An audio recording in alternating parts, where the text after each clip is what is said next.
Welcome to The Deep Dive, the show built on the promise that we can take stacks of sources, notes, and some really intense research and distill it all down into the sharpest, most actionable insights you need to know. We're here to be your guide through all that complexity, give you the context, the connections, and that critical understanding that lets you move beyond just feeling informed and start becoming truly insightful. And today we are tackling a piece of news that, according to the sources we've been analyzing, represents a true inflection, a moment that signals, well, nothing less than a massive strategic and maybe even cultural betrayal of the audience that built the platform. Yeah, that's not overstating it, based on this material. We're talking about what one of our main sources is calling the biggest pivot in modern digital history. It's the news that YouTube has officially secured the rights to stream the the Oscars. And our mission today is very specific. We're analyzing source material that takes a distinctly critical, I even say hostile, view of this whole development. Hostile is a good word for it. It is. This perspective frames the Oscars deal not as, a standalone business win, but as the culmination of YouTube's long push to become the new Hollywood. And in doing so, actively and aggressively shifting away from the independent creators who really powered its rise and defined its unique culture. Okay, let's unpack this. So the core event. The Academy of Motion Picture Arts and Science signed a multi-year blockbuster deal with Google-owned YouTube. And this is a huge long-term commitment. It's not a trial run. No, not at all. It secures the rights to stream the Oscars globally, starting in 2029 and running all the way through 2030. I mean, we're talking about a seven-figure commitment, potentially reaching into the billions over time. It just signifies that YouTube is placing this massive generational bet on traditional Hollywood prestige. And we really can't overstate this. When you look at the source material, this isn't just seen as, a new channel for an old award show. It is being interpreted as a definitive declaration of corporate intent. A statement of purpose. It's exactly. For 2 decades, YouTube's core appeal, its entire identity, was rooted in its ability to offer a genuine, raw, sometimes messy, unpredictable alternative to the glossy, highly curated, and let's be honest, often politically uniform content coming out of LA studios and network television. That is the absolute crux of the conflict. It's the central paradox that underpins this entire critique we've been reviewing. YouTube became the behemoth it is today precisely because audiences, especially younger audiences, were actively rejecting mainstream Hollywood. They were tired of it. They were tired of the lack of authenticity, the perceived narcissism, the restrictive formats. They migrated, in droves to YouTube, seeking creative freedom and a direct connection with creators. And now, as the source material just hammers home, the platform is actively, expensively, and strategically bringing in the very content, the embodiment of the system that millions of viewers migrated away from. It's like they're betting against their own history. That's exactly how the source puts it. They suggest YouTube is betting against its own historical success by embracing the very establishment it was initially designed to disrupt. And this sets the stage for a zero-sum battle between corporate ambition and user loyalty, where the fate of independent creators is just sort of hanging in the balance. So this strategic shift, according to the sources we've analyzed, didn't just happen by accident. It has a definite starting point and a clear visionary driving it, the current YouTube CEO, Neal Mohan. Right. The analysis asserts that since Mohan took charge, this specific pivot, this chase for Hollywood legitimacy, has been the singular, all-consuming organizational goal. So this is a Neal Mohan project, specifically. That's the key analytical distinction the sources make. Mohan is allegedly moving with the express purpose of fundamentally redesigning the platform. His ambition, as interpreted by this critique, is to turn YouTube into a Netflix competitor. I've heard that phrase a lot. Yeah, but it's even broader than that. He wants it to be the world's biggest TV station. So this isn't just about sharing user-generated content anymore. It's about owning the entire entertainment pipeline from top to bottom. And the sources draw a very, very sharp contrast here with the tenure of the former CEO, Susan. A huge contrast. Right. While she certainly faced immense criticism over monetization, content moderation, algorithms, all that stuff, the source suggests she wasn't fundamentally into her. For all her faults, the argument is that she was still committed to the creator, flawed as it was. She saw herself as running a platform for creators. The critique suggests Mohan, however, has totally different aspirations. The interpretation is that he wants to be seen not as a tech leader overseeing a platform, but as the ultimate digital entertainment titan. Like a new Bob Iger. Exactly. The new Bob Iger, controlling not just distribution, but also seeking that cultural validation that comes with owning premier content like the Oscars. And this shift in sort of personal ambition, it trickles down into every strategic decision the platform is making. And the sources are really quick to point out that this new vision hasn't just been, philosophical talk. It's had tangible, immediate, and really negative consequences for the very creators, the platform supposedly champions. So what are we talking about here? Well, the sources claim this strategic shift has negatively impacted so many creators already. And we're talking about more than just feeling ignored. We were discussing documented financial and visibility losses. Like actual numbers going down. Actual number, channels losing views, declining ad revenue, and a systemic shift that the source attributes to an alleged purging of channels, all under the banner of, cleaning up the platform. Okay, we have to pause and analyze that word purge. It's a really strong word. What do the sources mean by that? It's critical to their whole argument. So while the official explanations for channel removal or suppression often cite things like new AI regulations, fighting scams, or general safety updates, this source material posits a different, much darker motivation. Which is? They suggest this is about getting rid of what they explicitly call deadweight channels. And what exactly does deadweight mean in this context? Because, a lot of these channels still have millions of views and really engaged fan base. That's the important distinction. Deadweight, in the strategic sense the source is using, doesn't necessarily mean channels with zero viewers. It means channels that lack the necessary production value, the polish, or, and this is crucial, the political and social safety required to attract major premium Hollywood-level advertising. So it's about making it safe for the big brands. It's all about brand safety.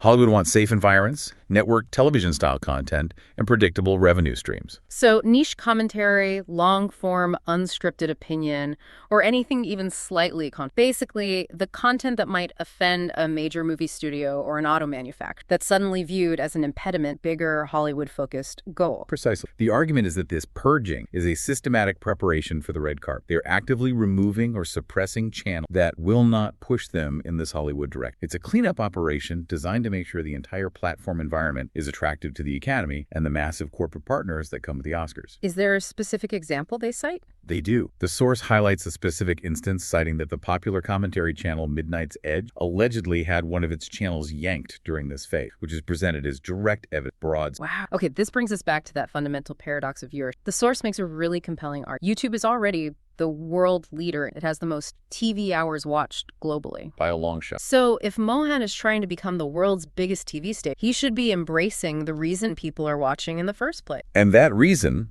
according to the data and analysis cited by the source, is overwhelmingly suppressed that people are watching creators. They're watching the independent voices, the niche experts, the unscripted commentators, not necessarily the existing studio-produced Hollywood-style content that's already on the platform. So the platform's dominance is literally built on the backs of the very creatives they're now allegedly pushing out. That's the critique in a nutshell. It's sharp. YouTube should embrace the specific, unique, creative ecosystem that defines them, rather than chasing after the declining relevance of Hollywood by actively disadvantaging the people who built their empire. And they argue a more balanced approach would make more sense, right? Of course. One that integrates Hollywood deals alongside robust support for the independent creator side. That would be the sensible business strategy. But the source feels this isn't what's happening at all. The direction is a full, headlong pivot. What's the language they use to describe it? The language is that this direction is the antithesis of what the creators and their supporters wanted. It's seen as an existential corporate betrayal of the platform's core user base. And that strong language, it leads directly to a very serious prediction from them.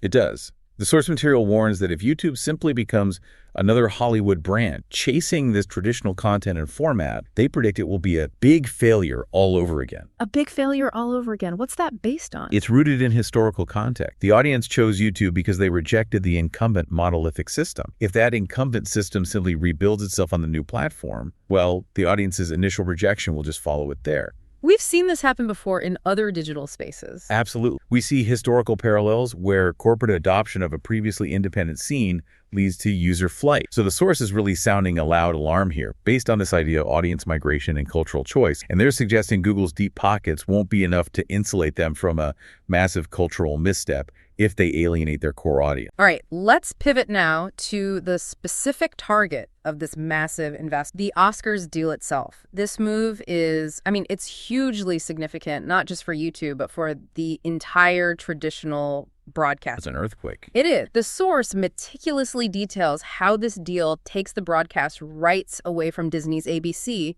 which, and this is incredible, has been the home of the ceremony since around 1961. 60 plus years. Think about that. That's an entire institution just changing hands. And the source material definitely sees this as more than just a standard license, viewed in part as a calculated statement, maybe even a subtle FU to Disney. Oh, there's definitely that undercurrent.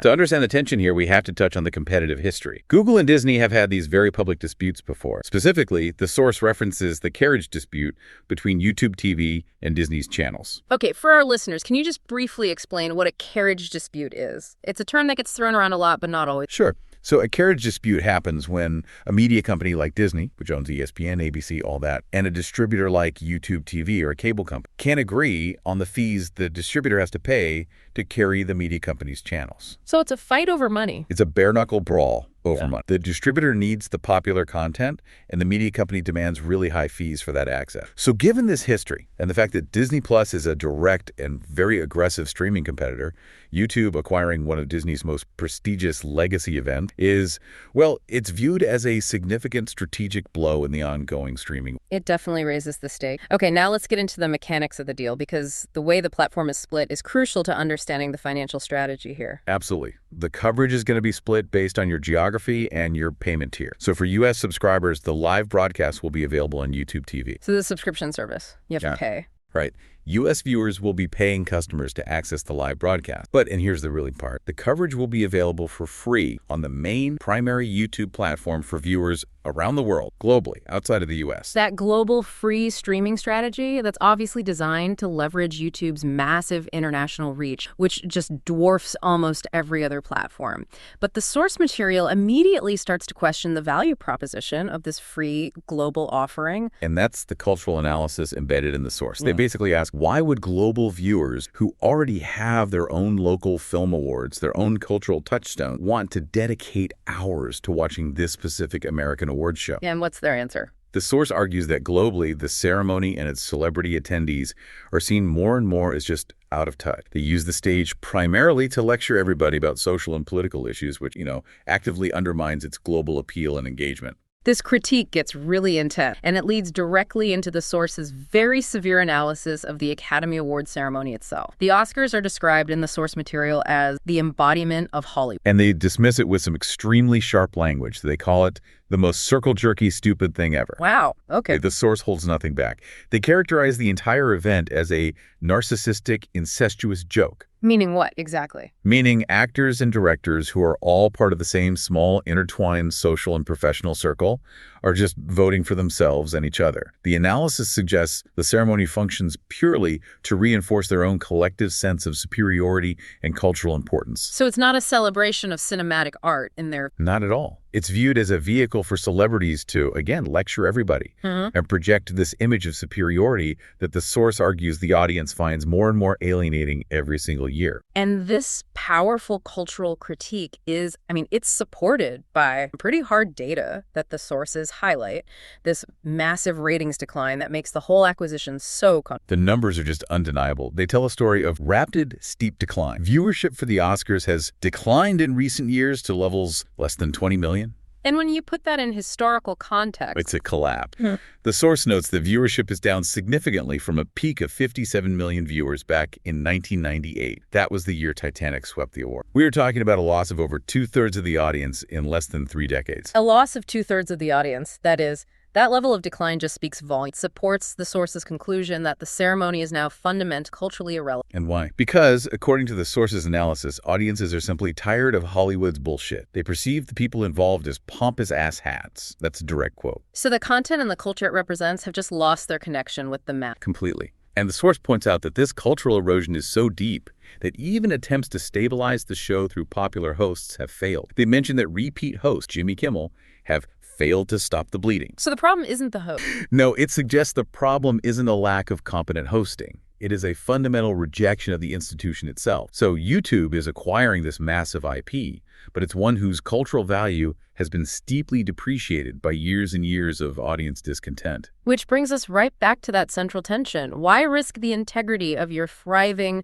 creator-built platform for an entity that audiences have already? So that question of revitalization, paramount, right? YouTube has invested a ton of money in a product that is culturally hemorrhaging. The only way they can possibly justify that investment, reverse those declining ratings, is by doing something radical. Something has to change. And that brings us to the source's speculation on blending Hollywood and creator star power in the blurring line. Yeah, the source material is very clear on this. The traditional format, Traditional hosts, it's all failing. So to inject any kind of life into it, YouTube will inevitably try to inject its own star power into the event.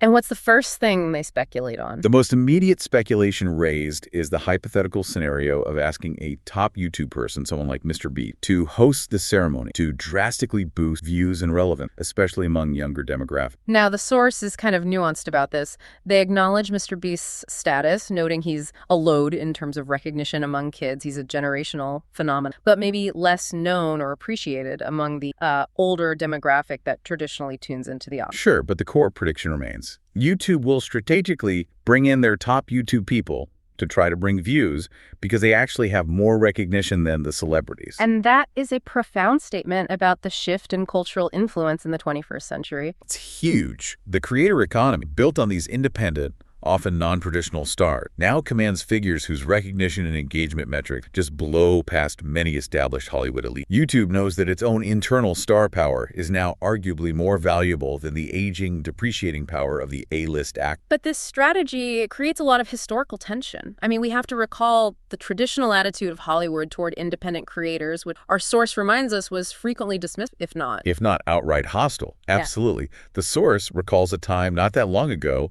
when Hollywood previously roasted YouTubers and mocked YouTubers. They bring up a specific example, don't they? They do. A specific stinging anecdote is recounted about an award show where PewDiePie, one of the platform's biggest names ever, was the target of a joke, effectively calling him a loser for his non-traditional fame. And now it's the ultimate irony. The very institution that once mocked them now potentially needs to rely on the audience and the reach of those same losers just to stay relevant. The source then draws this really powerful parallel, citing the development of awards categories in another corner of digital media, the whole podcast takeover, as a prediction for how any YouTube-related content will eventually be handled at the Oscars. That analogy is excellent because it demonstrates this pattern of co-option and control. The source recalls how new awards categories were developed for podcasts, a massive independent growth area. But when it came time for the nomination, the lists were filled with vetted, safe, Hollywood-produced podcasts. Exactly. Only the vetted safe. And that vetting process is the key, isn't it? The analysis notes those nominated podcasts generally had direct ties to major studios or established media companies. They were consciously excluding figures like Joe Rogan,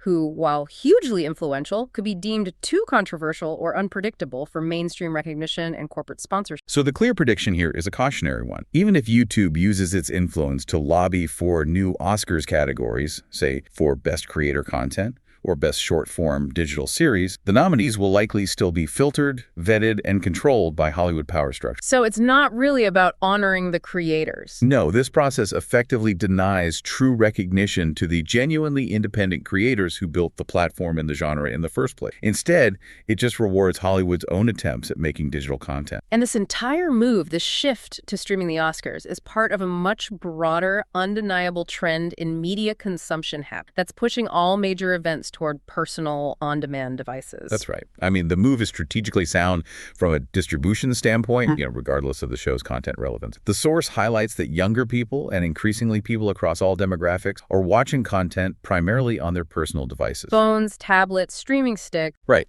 Rather than gathering around a linear broadcast schedule. This trend is the economic justification for the move away from traditional linear TV. The source connects this moment to a similar historical pivot, Netflix's early strategy. Yeah, they reference comments made by Ted Sarandos, where he discussed avoiding theater releases for certain content. It mirrors this overall movement away from traditional viewing venues and the associated control systems.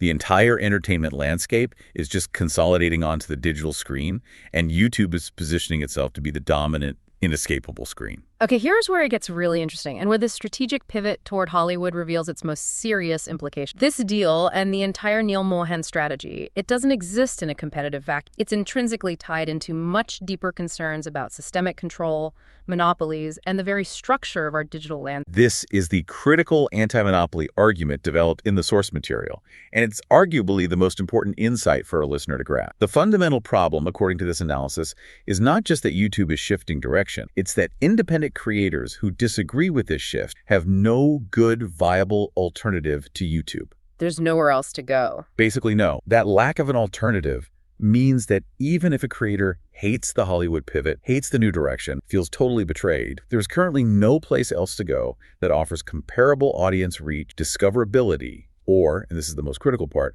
monetization, And the reason for that lack of competition is identified as Google's overarching dominance, a control that extends far, far beyond just the YouTube platform itself. Okay, we need to dedicate some time to detailing this dominance because it's a huge claim. It is. The source lays out Google's control over the entire digital stack, as they call it. First, they control search, which dictates how users find content across the entire web. The front door to the internet. Exactly. Second, they control the browser. Chrome is the primary gateway most people use to access the internet. And third, and this is most critical for monetization, Google operates numerous shell companies that collectively own the majority of the ad technology company. Let's elaborate on that third point because that is the financial choke point. How does Google's control over ad tech companies actually impact the ability of a competing platform to grow and support its creators? It creates an almost insurmountable bottleneck. So when a platform like YouTube wants to monetize, it needs advertising. Google's ad companies control programmatic bidding, ad placement, and revenue distribution across the entire internet. So they're the middleman for almost everyone. For almost everything online. So if a competing platform, say a small independent site or a rival video host, tries to scale up, they have to rely on these ad networks to bring in major corporate revenue. If Google controls the majority of those networks, they can, theoretically, just cut off or significantly depress the revenue potential of their rivals. So Google doesn't necessarily need to shut down a competitor direct. They just need to make it economically unviable for that competitor to attract and retain major professional creators who rely on high ad. Exactly. You just starve them of oxygen. The sources cite Rumble and Odyssey as examples of platforms that exist and are gaining some traction, but they concede that these alternatives are nowhere near YouTube's necessary size for mass creator migration. And they provide a specific example of this alleged. Very pointed. They claim that Google cut off advertising for Rumble. And this move, according to the source's understanding, is the primary reason that platform hasn't grown faster. They even reference the ongoing lawsuits related to this alleged anti-competitive practice. So this paints a deeply concerning picture. The rules of the market are just stacked heavily in favor of the dominant player. If one company controls the platform, which is the gateway to the internet, which is Chrome, the discovery mechanism, which is search, and the economic engine that funds all the content, which is their ad tech, then true, existential competition becomes virtually impossible, regardless of how popular an independent creator might be on a smaller platform. And the analysis ties this specific YouTube Oscars Hollywood situation into a broader,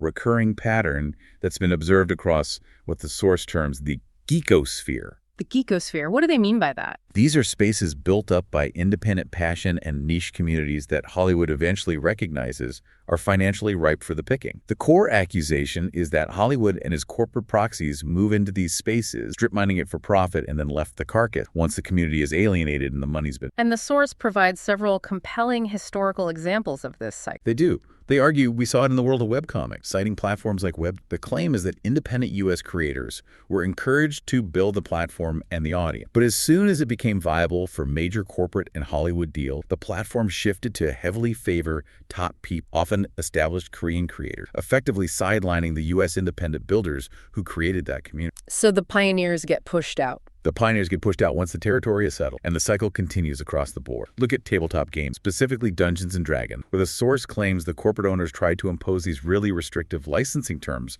on independent creators before a massive community backlash forced them to retreat. We saw it in mainstream geek stuff, too. Oh yeah, Marvel, Star Wars, even merchandise ecosystems like Funko Pop. The initial appeal of independent, quirky content is replaced by this hyper-corporate mass-market saturation that eventually alienates the core, passionate audience that made it popular in the first place. So the pattern is consistent and alarming. Audiences reject the centralized mainstream system. They go and build thriving alternative platforms and communities. And then Hollywood, realizing there's money there, moves in to kick you out of this space and monopolize the process, usually by controlling the platform or the distribution. And the acquisition of the Oscars is seen as the ultimate execution of this strategy on the massive digital video landscape. YouTube is bringing the center of the old system right into the heart of the new one they were supposed to be an alternative to. So we circle back to that systemic. This concentration role over content and advertising, higher digital stack, is exactly the scenario anti-monopoly laws were. Right. The source suggests that this is not just a business transaction, it's a public policy failure. So the source material frames this whole situation as a clear call for critical thinking. They're suggesting that if there was ever a time to utilize anti-monopoly laws to break up this concentrated power over our core digital media infrastructure to ensure that alternative platforms can actually thrive and monetize, the time is now before the cycle of corporate takeover is complete and irreversible. So Let's synthesize the findings of this. We've analyzed a highly critical, really detailed account of YouTube's strategic shift under Neal Mohan. The multi-year deal to stream the Oscars, extending all the way through 2033, is seen not as a simple partnership, but as a clear, controversial signal of the platform's intent to become a traditional, polished TV station. And in doing so, it risks the very foundation of independent creation that built its dominance in the first place. So what does this all mean? Well, the core tension remains this existential threat to the creators. Yeah. The platform is risking the massive viewer loyalty it built on original non-Hollywood content, the content people explicitly sought out to chase after declining culturally relevant mainstream award shows. The source suggests YouTube is basically sacrificing its unique, authentic identity for the status of being Hollywood. A status that the audience has already demonstrated. With their eyeballs and their click, they're tired. And the fear for independent creators is it's multifaceted. It's not just some philosophical betrayal, it's the economic reality. The platform that was their refuge is, in their view, actively preparing to suppress or even eject them in favor of brand-safe, high-production establishment content. And the competition, the alternative, are virtually parallel, not by a better product, but by Google's systemic control over the entire digital stack, search, browser, ad tech, and platform. It makes true, scaled independence extremely difficult to achieve. This leads us to our final thought for you to consider. If YouTube successfully completes its pivot and becomes the dominant global TV station, leveraging its unprecedented control over search, advertising, and content distribution, how will future generations even begin to find the independent, alternative, and often controversial voices that initially made the platform famous? If every platform, every monetization engine, and every discovery tool is controlled by a system dedicated to brand-safe, Hollywood-approved content, will this cycle of audience rejection, creative buildup, and corporate takeover just repeat indefinitely? Or can new, truly independent digital spaces emerge and actually thrive completely outside of Google's powerful, all-encompassing ecosystem? That's a complex challenge to leave you with. The fate of the next generation of creative freedom resting on the shoulders of systemic regulation and market innovation. Thanks for diving in with us today. We'll see you on the next Deep Dive.